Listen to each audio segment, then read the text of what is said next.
the best of money matters. The Hot Seat.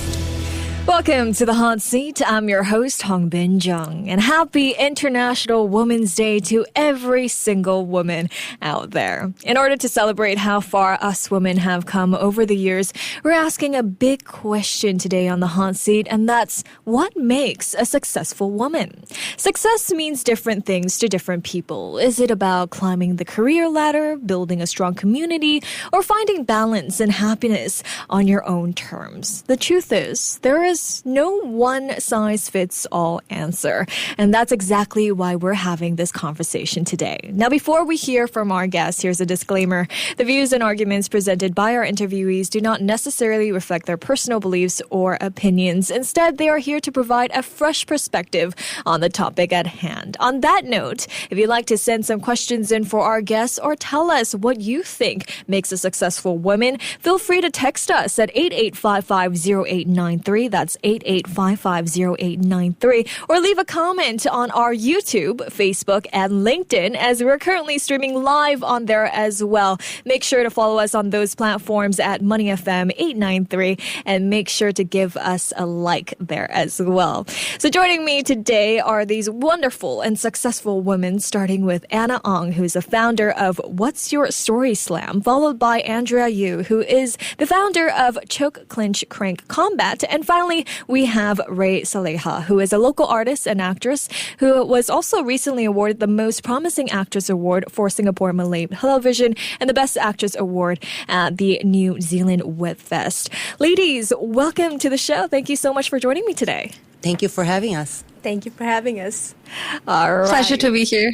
Pleasure to have you on as well, on Rae, because you're joining us online as well. Well, let's start today's conversation with a simple question. What makes a successful woman? Anna, maybe we can go with you. Okay, so I think success isn't just about titles or wealth, but it's also about owning your story, being seen and making an impact. So it's about a woman being more visible because you can't be what you can't see.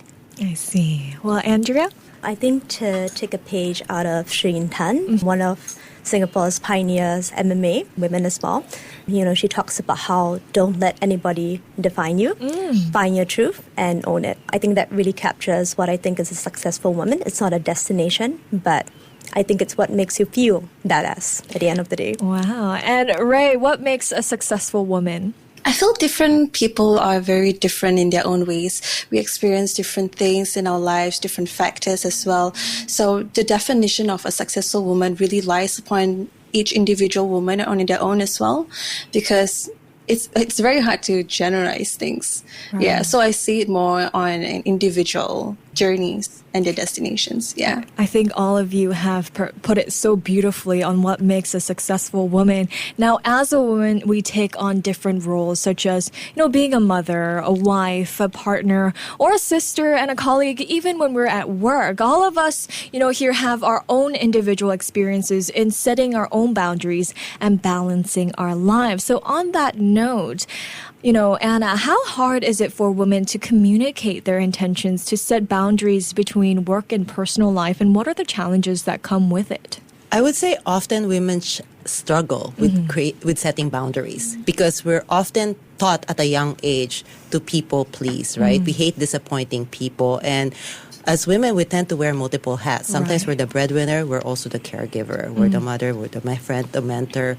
So we keep giving that we forget that a part of self-care is creating boundaries. And for women, in order to navigate that, it's about being clear as to what your non-negotiables are. It's also being able to explain why you can't. Not just say I can't, but share your story and your perspective. Like invite people to see what it's like in your shoes so that they understand why you can't do what you're saying. And also, I guess people need to also see what you're doing because often I think women like to do things in the background. Right. And we're not showing people like people go, oh, they only see one aspect. They don't see all the balls that we're trying to juggle. Right. And if you are more vocal about it, I think people would be able to be much more understanding when you're more clear about your boundaries. I see. And Andrea, I know that you've written a book where you interviewed martial artists here in Singapore. So based on your previous conversations with female martial artists, why is it that Singaporean society expects too much from women, yet they're not supportive of women who pursue a career out of the norm, say, for example, to become a martial artist?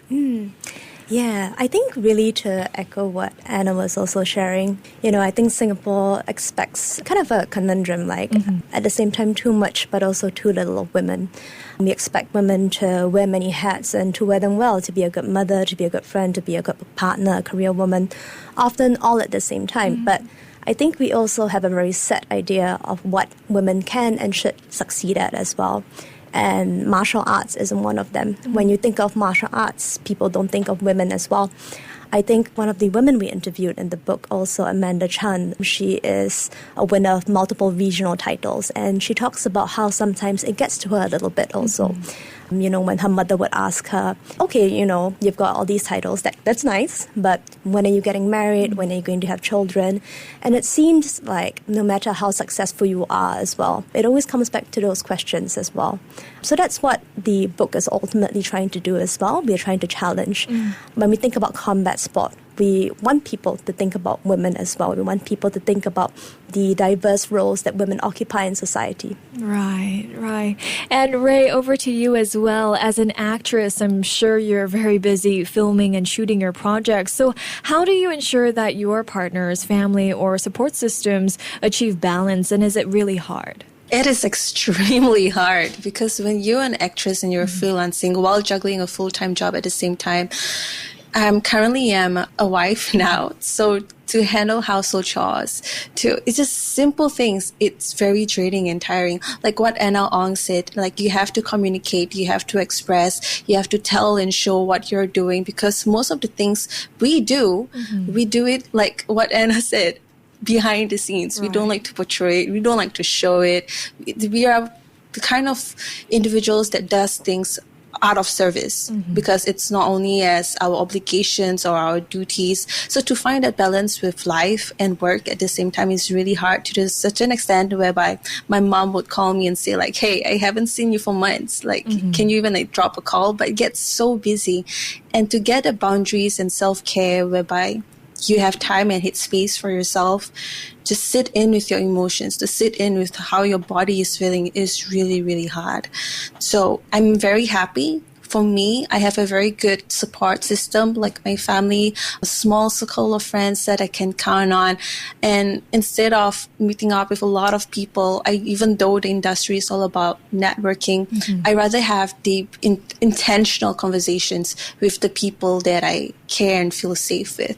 And I know that these people will respect my boundaries and I will respect their boundaries as well. So it's a mutual understanding and effort to make things work, to find that balance. I see.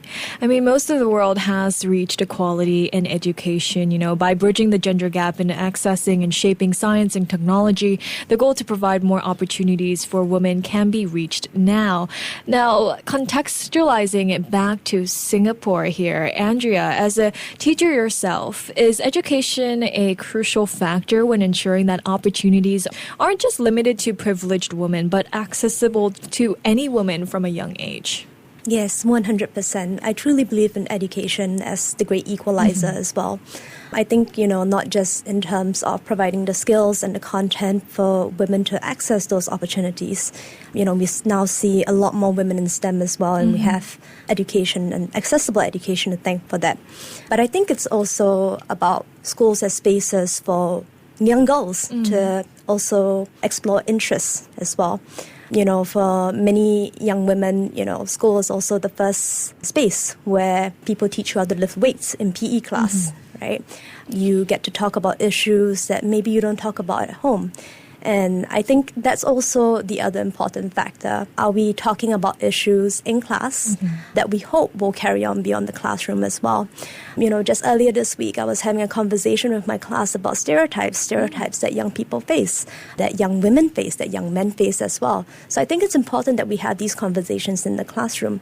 And, you know, lastly, education at the end of the day should be also about providing good role models. I'm very open with my students that I'm an educator, I'm their teacher, but I'm also an author, I'm also an athlete. And, you know, I hope that young people also have access to good role models through education as well. I see.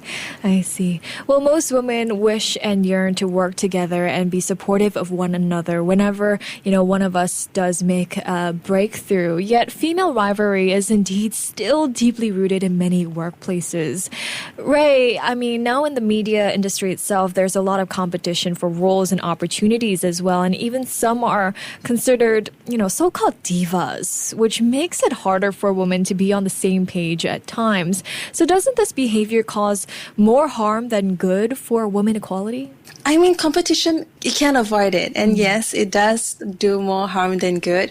But I feel that divas are not actually difficult personalities, but they are more strong personalities that tends to be misunderstood. Because I believe like everyone has a reason to why they are behaving or acting in such a way. And there are cases where toxic competition does create division rather than unity.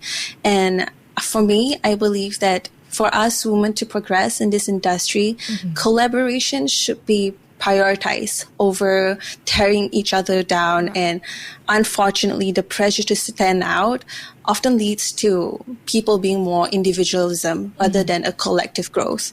And this is something I feel that a mindset shift is needed in Singapore, where there's room for multiple women to succeed together and lifting each other up.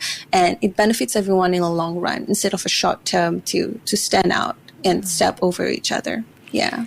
And Anna, it looks like you left your previous work environment in banking because you found out that it was dominated by men, and the fact that communication is the key to climbing up the ranks. If that's the case, then would the lack of communication be a reason as to why competition still exists amongst women? Well, I would say yes. It's not just lack of communication, right? Because women are also taught that we have to fight for the limited seats that are allocated for women at the table so it's a scarcity mindset instead of like growing the table. So I think that's one of the reasons. But also, women have a visibility problem. Often, women don't talk about what they do at work or even share with their boss what they do until they're sure that it's successful. They also don't speak up in meetings. Most of the time, women tend to self-censor themselves. Like, they'd run an idea in their head 6 times before they say it, while the male colleagues will just go ahead and don't even wait to raise their hand and just say it. Right. So women have a visibility problem, and I think that's something we still need to address, because if you're not because your boss is often too busy, right? He won't have time, or she won't have time to check in as to how you're doing. So if you're not going to update them or tell them, how would they know that you're doing well? And women tend to go like, my work should speak for itself, but it does not. I mean, I wish it could. There would be so much more successful women. Unfortunately, it's always someone with half your talent, but who can say it and voice it out, that gets that promotion, that gets the visibility, and gets that seat at the table. Right. Well, speaking of getting that seat at the table, this year is especially crucial as there is a major change that is sweeping workplace cultures, with DEI starting to lose its importance. As such, becoming a successful woman may prove to be more difficult in the coming years. Rae, as a local female artist, you have the capability to use your platforms to make a change or raise awareness on such issues. But why does it seem like Singaporeans with influence and positions of power lack in efforts to uplift women from all backgrounds? I feel when it comes to the media, the netizens can be quite brutal, merciless, cutthroat, and the fear stems from the backlash, hence the resistance. And I think Singapore is quite conservative and reserved. So for somebody who has that platform to do that, they tend to do things more in quiet ways, more meaningful ways that is more purposeful to them, instead of just showing it out, because once again, it will be met with resistance. But I feel that change can still happen in different ways, in simple things such as highlighting inspiring women, encouraging one another on set, doing charities and volunteer work in your own time and space, and all these small daily actions that is not seen that can make a change. I see. Well, some women are privileged to have had a mentor to guide them, which has made it easier for them to follow in their footsteps. Anna, you have seen many women take on mentorship roles, and you have even taught them how to build up their confidence. Still, wouldn't you say some women are still afraid to embrace their own stories, making it tougher for potential mentors to, reach out? Yeah, I think there is still that problem because they're worried about being judged. I think most of the time we always want to be liked, and whether we are owning our story or sharing our stories, we worry that people start judging us. But I tell people, honestly, everyone will judge you. But those people who judge you are not your people anyway. And also with women, we always have this thing, we want to be perfect. And by sharing our flaws or owning our stories and sharing our flaws, women also worry about but then people won't like me if I'm not perfect. But then nobody's perfect. So women need to understand that our stories are power. It's our vulnerability, our imperfections that makes us unique, make us interesting, and makes us interesting and makes us more powerful. And that's also makes people want to reach out, connect with us, and help us. Definitely. And I think women need to know that. And even mentors need to share their imperfections so that their mentees can also relate with them. Right. So it's a two-step process. Yeah, no one is perfect. Whether you're a male or a female, there's no one who's perfect. Everyone has their flaws. So, Andrea, as an educator, when should, girls or women start empowering themselves? Is there even a right time to start educating themselves on the topic? So I think it's also a worthwhile question to ask ourselves, what does it mean to empower ourselves as well? So I also don't think that the onus should be on individual women. I think also as a society, we have to collectively ask ourselves that question. But I think for individual women, I think it's also about taking control of your life and taking control of your narrative, as Anna has also shared. And for different people, that can look like very different things as well. So, for example, for some of the female athletes we interviewed, taking a step into a combat gym, a martial arts gym, was the first step in, stepping out of a very dark period of their lives. For someone else, empowerment also means choosing a path that is less taken and choosing to embrace the daily sacrifice that takes as well. I see. Well, after discussing the different aspects of being a woman in Singapore, I think we all have gained a deeper understanding of what it really means to be one and what success means. Now, according to the UN Women Asia Pacific, the theme for International Women's Day 2025 is the year to act for all women and girls. So with this theme, the year to act for all women and girls, could you all perhaps share with me what this means to you and what you'll be doing this year to, act for all women and girls? Anna, maybe we can go with you first. So I would advise them, visibility is not vanity. It's a leadership strategy.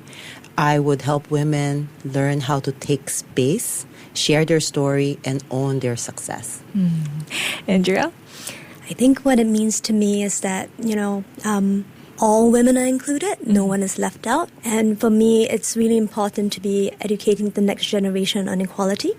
And it's also really important to me to challenge the representations of women that are in society. And I hope the book Choke Clinch Crank Combat also does that, to challenge the views that we have about women and to also represent that women can be martial artists, we can be in the ring, we can also be a good wife, good mother. We can be all of those things all at once. I see. And Rae, what does this theme mean to you?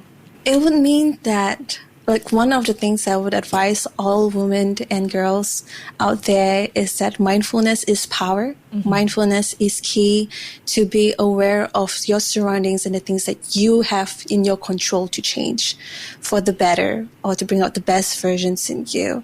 So that is something that I've been doing this year, to taking care of myself more, sitting in with my emotions more, be it mentally, physically, emotionally, and mindfulness. Just keep on practicing mindfulness. You'll see how much your world and your relationships around you will change. I see. And finally, before we end off our conversation here, of course, International Women's Day is a day that we celebrate all women. And today on the Hot Seat, we're celebrating you guys. But if there was one woman that you'd like to celebrate International Women's Day with, who would it be? Anna? My mom.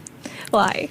Well, I think I've learned through the years to appreciate her for being one of the most financially savvy women and also probably one of the most successful women I know, because she was able to retire and live off from passive income from the age of 40 and managed to still put 4 kids through school. Oh, wow. Yeah, I know. And Andrea? Would also be my mom. I'm actually going home to celebrate International Women's Day with her right after this. My mom is like me. She's 5 feet tall. She's a very small woman, but people call her a hurricane. Why? She's very feisty. She knows how to fight for what she wants, and she taught me that. She taught me to be brave, to be confident, to speak up, and to fight for what you want. And finally, Rae. I think it's hard to say. If I were to choose, it has to be my mom. And I think that's also because every girl's role model, the first person is definitely their mother. And even though some mothers, I don't want to compare. Every mom is different in their own ways. They have the pros, they have the cons, they have the beauty. And every mom to a daughter is special. And my mom had taught me so much grace, so much empathy, so much mindfulness. And everyone is flawed. And it's okay. Just hold on to the things that make them glow, make them light, and to support one another, to encourage the growth and to shine brighter. So that is something that I learned from my mom and something that I made into my lifestyle and me as an individual. So yes, celebrate moms. It's a full-time job. I don't know how they do it. I myself am not a mom yet, but it's good job, moms. Yes, good job, moms. Well, thank you so much all for joining me today. Thank you. Thank you very much. Thank you so much for having us. We've been speaking to Anna Ong, who is the creator of What's Your Story Slam and INSEAD MBA alumna and part of the school's Limitless 2025 campaign, followed by Andrea Yew, who is the founder of Choke Clinch Crank Combat, as well as Rae Saleha, who is a local artist and actress. Thank you to all those who've tuned in live on air as well as live on our social media platforms. Tune in again next week for another Hot Seat. But in the meantime, happy International Women's Day. I've been your host, Hongbin Jeong. To listen to more great interviews, download our podcasts at audio.sg or download the audio app. That's AWEDIO, audio at the App Store and Google Play.